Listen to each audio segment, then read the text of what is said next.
Later that night, Judas slipped away from the others. He walked through the quiet streets, the sound of his sandals echoing off the stone. Ahead, the Pharisees were waiting. Judas looked over his shoulder and then stepped into the shadows. It had begun.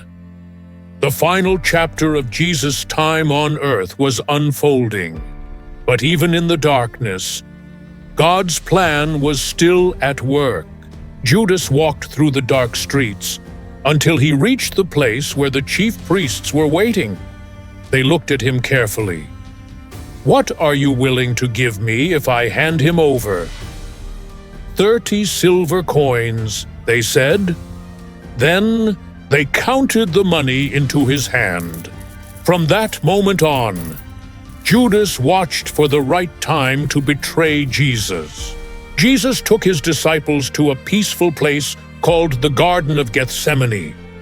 The moonlight shimmered through the olive trees as they walked among the shadows. He said to them, "Sit here while I go and pray." Then he took Peter, James, and John a little farther. Jesus began to feel sorrowful and troubled. "My soul is overwhelmed with sorrow. Stay here and keep watch with me." He knelt down and prayed alone. "Father, if you are willing, take this cup from me, but not my will. Yours be done." His sweat fell like drops of blood. An angel appeared to strengthen him, but when he returned, his friends were asleep.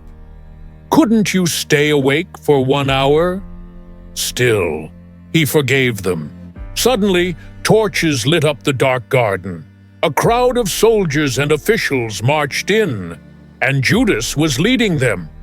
He walked up to Jesus and gave him a kiss. "Judas, are you betraying the Son of Man with a kiss?" Jesus said.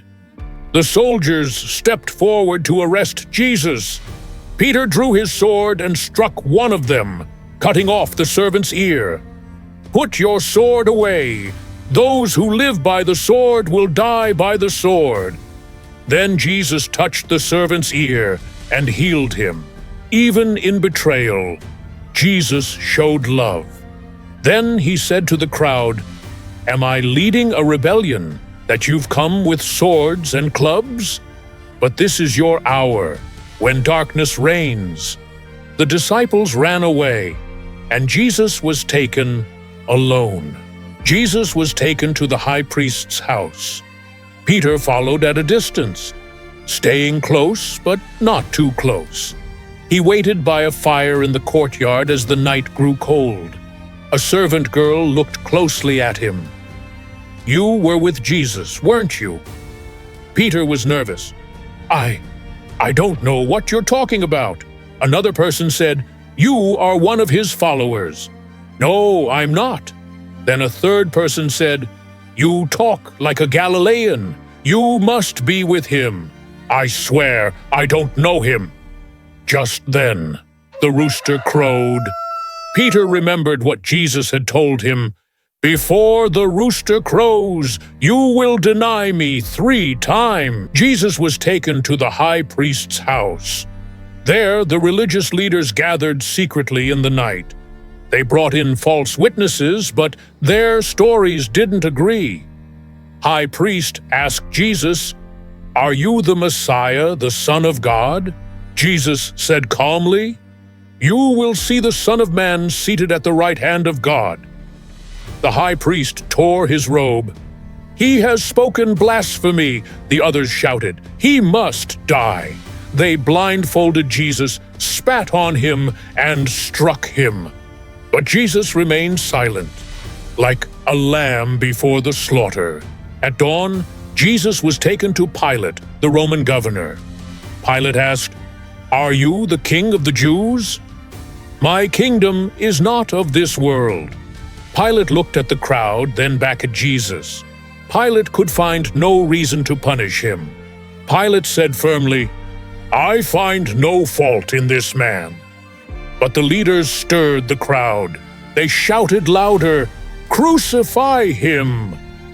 Pilate sent Jesus to Herod. When Jesus stood before Herod, he said nothing. Herod mocked Jesus. "Do a miracle for me." But Jesus stayed silent. Herod and his soldiers laughed. They dressed him in a royal robe to mock him. Then they sent him back to Pilate. Pilate called the crowd again. "Should I release Jesus or Barabbas?" The crowd shouted, "Barabbas!" "Then what should I do with Jesus?" The crowd roared, "Crucify him!" Pilate washed his hands in front of everyone. "I am innocent of this man's blood." He gave the order. Jesus was beaten with whips.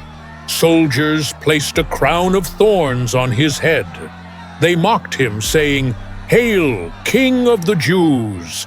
The soldiers took Jesus and led him away. They placed a heavy wooden cross on his shoulders. Jesus was weak from the beatings, but he carried the cross through the crowded streets. People watched. Some cried, others just stared. Jesus fell under the weight of the cross. The soldiers pulled a man from the crowd, Simon of Cyrene. They made him carry the cross behind Jesus. Step by step, they made their way to a hill called Golgotha, the place of the skull. There, Jesus was nailed to the cross. The sound of hammers rang through the air. He was placed between two criminals.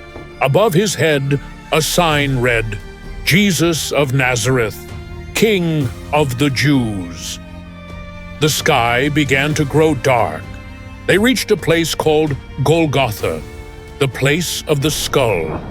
There, Jesus was nailed to a wooden cross between two criminals. Soldiers raised the crosses high for everyone to see. A sign was placed above Jesus' head, "Jesus of Nazareth, the King of the Jews." The people watched. Some mocked, others cried. But Jesus looked down with love and said, "Father, forgive them. They don't know what they're doing." One of the criminals shouted at him, but the other said, "Jesus, remember me when you come into your kingdom. Today you will be with me in paradise." The sky turned dark. The earth trembled. Jesus looked down at his mother and said to John, "Take care of her as your own." Then Jesus took a final breath and said, "It is finished." And with that, he died. The curtain in the temple tore in two from top to bottom.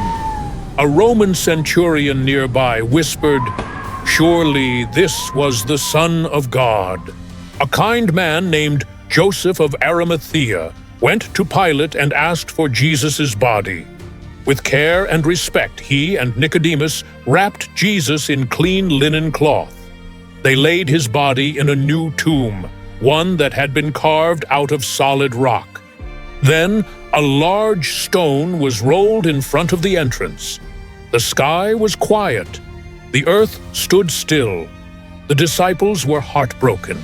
It felt like all hope was lost. But this wasn't the end. It was the beginning of something greater. Even in the silence, God was still at work.